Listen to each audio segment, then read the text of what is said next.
Now, I have no idea how many times I've seen that video in the last 10 years, but I think everyone remembers that heart-stopping few minutes right before the Curiosity rover landed on Mars. Probably not many of you would know that that parachute system, that amazing system you just saw, screaming towards Mars and carrying the rover, was traveling at more than twice the speed of sound. And the person who built that amazing system for an alien world is the person sitting next to me today. Her name is Dr. Anita Sengupta. And that system that she built, the one you just saw in that video, that amazing parachute system, is just one item in what has been a spellbinding career that has transcended, literally transcended worlds, dimensions, measurements, and everything we think we understand about the world. Now, a formal description of Dr. Sengupta would be that she's an aerospace scientist, she's a rocket scientist, she's an engineer, she's a pilot, she's a veteran of the space program. But I have followed Dr. Sengupta's work for a long time, and I have a name for her. I'm going to call her a dimensional ninja, because that's what she is, and you'll agree with me by the end of this talk, because everything that she's done, everything that she's dipped her fingers into has pushed up against dimensions. The systems that she's built, the science that she's conducted, the machines that she has researched and developed currently power spacecraft that are in the asteroid belt. She led a team of scientists that have created the coldest spot in the known universe on board the International Space Station. And when Dr. Anita Sengupta isn't turning the physical world on its head, she is someone who also spends her time, and I need to refer to my notes because this is a long list. She's a pilot, she's a sports motorcyclist, she's an advanced open water scuba diver, she's a mountain biker, she's a high-speed sports motorcyclist, she's a snowboarder, she's a mountaineer, and a runner. So clearly she hasn't been doing very much with her life. I want to start, Dr. Sengupta, by first of all saying what a privilege it is to have you here at the India Today Conclave. You've been an inspiration to thousands of people here in India, I can tell you, and I'm sure you've seen that on your travels. But I want to start with that video we just showed our viewers. Those amazing few minutes, I remember it. I was in the India Today newsroom, watching that video when it happened. Was that the highlight of your career? Seeing something that you developed, something that could have gone completely wrong, in an alien world, twice the speed of sound, landing successfully. What was that like? It was probably the most frightening aspect of my career, just because when it's actually landed, it happened 14 minutes ago due to the distance between Earth and Mars. So it was probably the most scary thing, but it was also the most exciting thing. It's been described as 7 minutes of terror. And we've seen some of those images inside the control room. We saw the absolute ecstasy on the faces of the scientists and the telemetry engineers and those who were observing. Where were you when that was happening? So that is the primary control room that they show on TV, but there's actually an entry, descent, and landing control room, which is in a different building, where we're bringing in all the telemetry and analyzing to see whether or not every aspect of the mission is happening. Because one of the reasons why you do these missions is you learn from them. So in the event things don't go quite right, you want to know when it didn't work out so you can learn from that and build that into the next system that you design. So there's an engineering control room, which isn't shown on TV, and then there's the primary one that you see on TV. Dr. Sengupta was 6 years old when she was watching Star Trek and Doctor Who on television.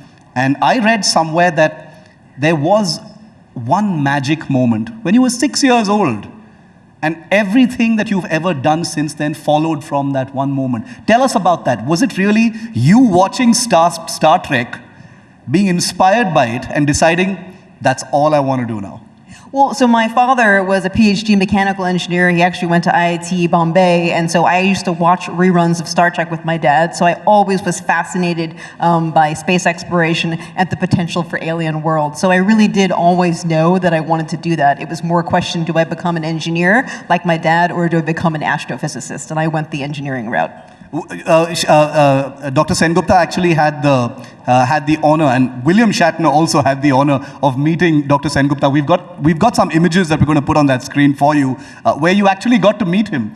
Captain Kirk from Star Trek himself. There's that picture where she's meeting, the guy who played Captain Kirk for his show, I Don't Understand, where she was talking about, many of these things. And he actually asked you a really, really great question that I think most of us would want to know. Why do we want to go to Mars? Why is there such a big effort to want to go to Mars? So I think it's in the nature of humanity to explore, and in the past people would explore by going to different continents, exploring under the ocean, and now the next phase of exploration is exploring space. And it's also natural for us to want to expand as a species, and so one of the easiest places for us to get to and actually set up a colony is on the surface of Mars, just because that's only one planet out from us. So I think it's just in the nature of humanity to explore and push the envelope. You spent 16 years at NASA. Leading some of the most cutting-edge research projects. The systems you've built, aren't just on paper or in the realms of research on a lab. They're out there, literally in our solar system, being proven. The asteroid belt, on Mars, and elsewhere. In your 16 years and beyond, Dr. Sengupta, have you ever come close? Have there been moments in your work, in your research, when you've come close to getting a sense that there's going to be a breakthrough to that eternal question, are we alone in the universe? So I actually absolutely believe that we're not alone in the universe, and it's actually probabilistically unlikely that we would be the only organism. And I think when I was working on the development of a cryo-explorer for Europa, which is one of the moons of Jupiter, it actually has a liquid water ocean. So I honestly think that when we're able to send something to melt through the ice on Europa, we will find some type of life form. It probably won't be an intelligent life form like us, but it will be an organism. And that really will change our perspective, because it's not just about Earth where life exists. It could be many, many places in our solar system, as well as beyond our solar system in our galaxy and in other galaxies. So you're saying that life definitely exists outside the solar system, but you're saying that you believe that Europa, which is a moon of Jupiter, right here in our solar system, when that probe actually goes there, digs down into that moon and reaches that liquid ocean, you strongly believe there will be life. So there will be alien life, as it were, in our solar system.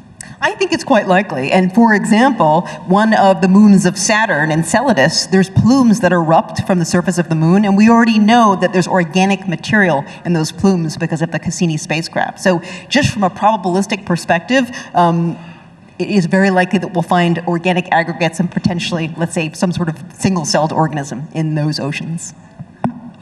While all of us are processing some of these things we're talking about, stuff that's happening in Mars, the asteroid belt, systems moving at blinding speed that are beyond our immediate conception, there are many, I'm sure, Dr. Sengupta, who've asked you through your travels and your talks about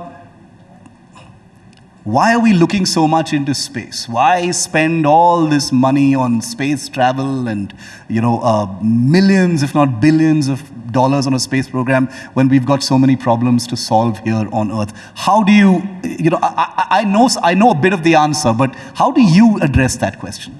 So it is a really important discussion, and it's an important debate to have, but when you develop new technology, when you do fundamental research, you never know what it's going to lead to in the future, but you still do it. And some examples of that would be the laser. People said 50 years ago, what is a laser going to be used for? It's used for everything, from medical devices to laser pointers to manufacturing. And when you look at the space program, the number of technologies that have been created that have made our world a better place when it comes to energy technologies like fuel cells, like solar arrays, when it comes to energy storage technologies like batteries, it actually improves the quality of our life here on Earth, and it translates to economic development, economic gain, which ultimately creates a better society for us. And I think the other really important one is that it actually motivates young people to become scientists and engineers. So me, I never would have been a scientist and engineer without the space program. And so with that motivation comes a tremendous return on investment from the space program. We've got some nice imagery from Dr. Sengupta's work,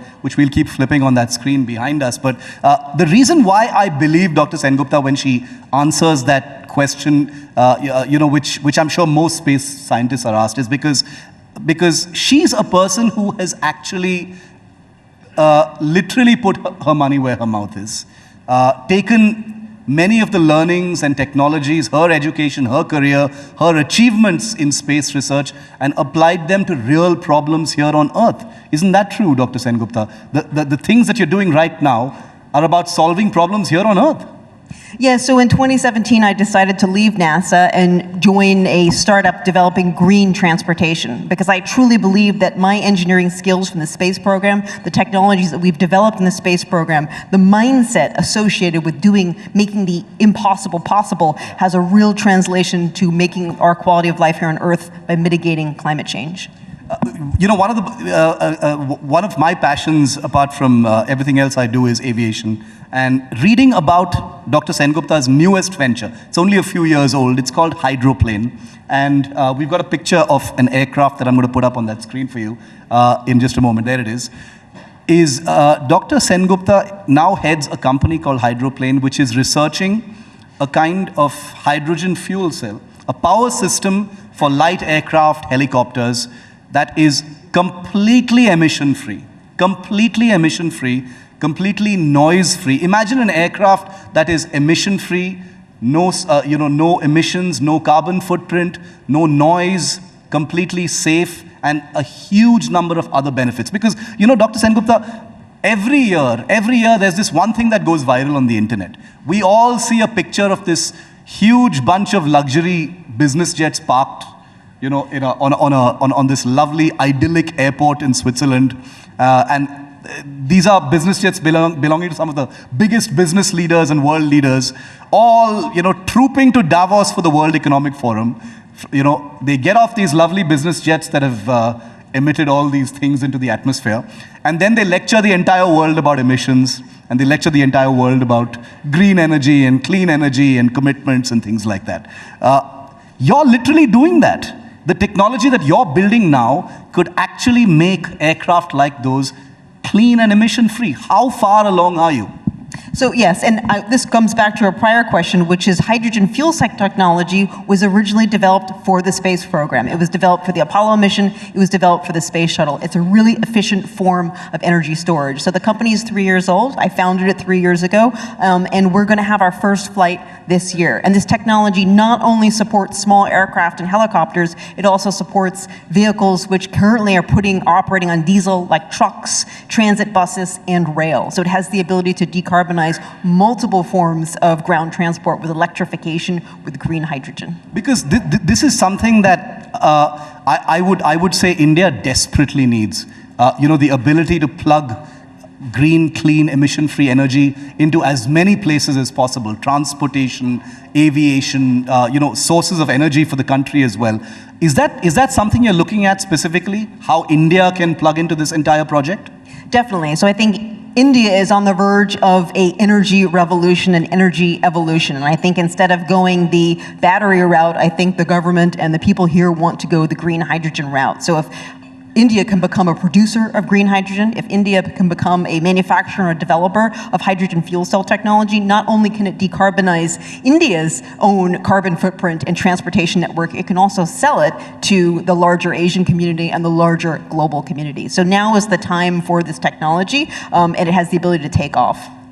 Paint us a specific picture, Dr. Sengupta, of how India would be able to benefit from fuel cell technology and green energy technology in specific areas that are achievable in the near term. Because for too long, green energy has seemed like a faraway castle to most of us. But the research you're doing in this technology means that the aircraft that she has, the system that she's built, and we have a picture of that aircraft, is going to fly this year, which means it's real. You can touch it. You're going to see it fly this year itself. There's the aircraft. That's our aircraft. So I actually flew this aircraft myself from Texas to Los Angeles, where we're based. Then we ripped out the internal combustion engine from it, which is piston-driven, and we're now building it up with a hydrogen fuel cell power plant that we've developed ourselves. But it doesn't just have to be aircraft. We can also put it into a very polluting diesel truck, as well as a transit bus, which is currently carrying a diesel system. So it allows you to be much more efficient in terms of how much fuel you have to use, and you only put out liquid water in terms of what's coming out of the fuel cell. Just imagine that it's already going to fly. That's how near it is. That's how achievable it is. It's not a research project. It's actually going to fly. And are you going to be the one flying it when it makes that first flight with the hydrogen fuel cell? I probably won't do the first flight because my investors wouldn't like that, but I probably will do the second or the third flight. But I am a commercial pilot, so I am able to fly it and fly people for hire. So maybe that'll be part of an operational business in future. And once this technology gets proven, we're talking about small aircraft, small helicopters, possibly big drones as well. I can see a lot of military applications for this kind of thing. Could this be scaled? And I'm asking because not many of us understand how this technology works. But could this at some point be scaled towards civil aviation, passenger flights, the flights people like us take?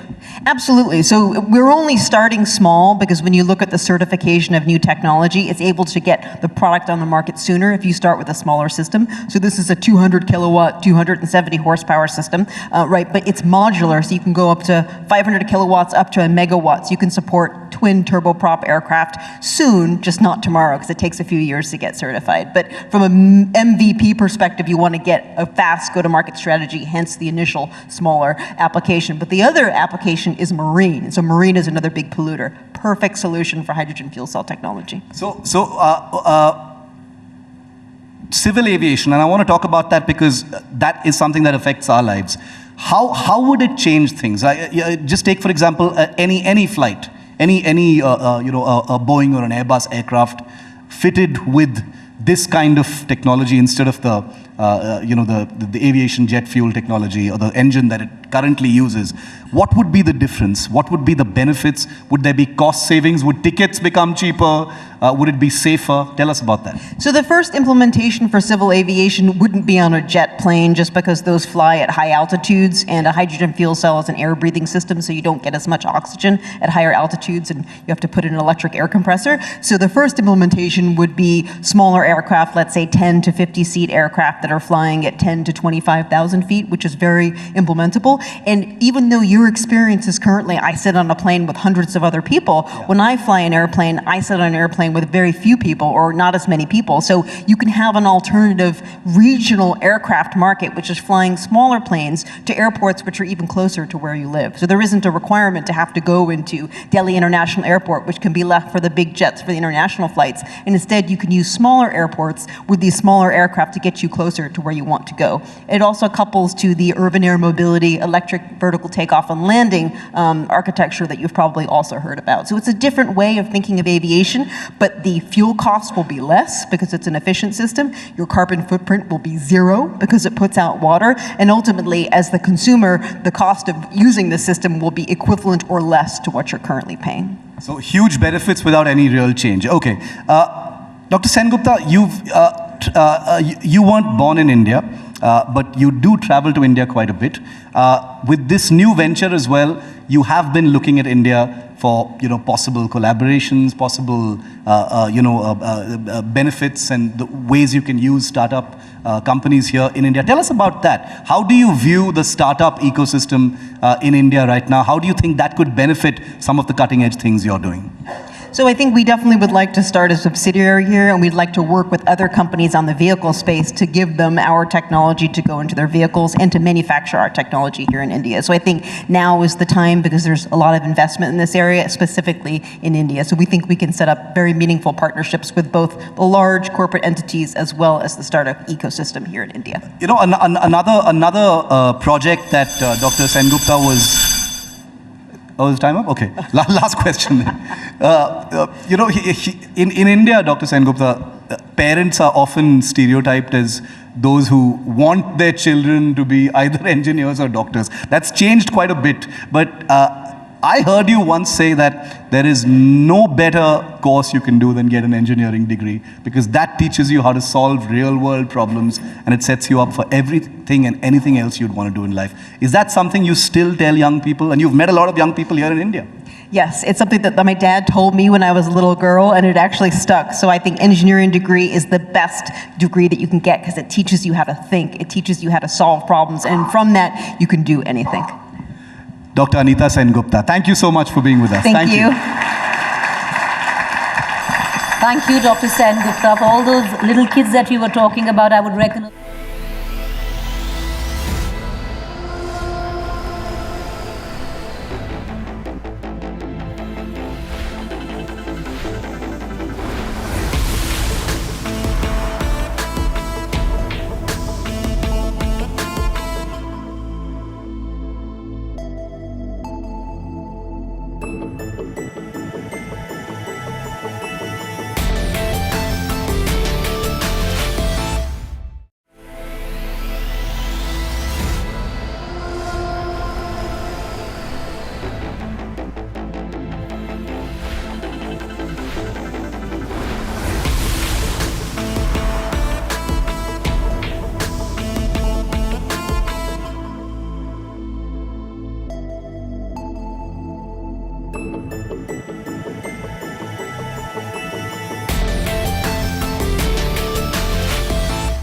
And we are beginning with Jhanvi's session there. It's going to take place in the Shah Jahan Hall. The session would be Stardust and Starlight, the power of hope, youth, storytelling.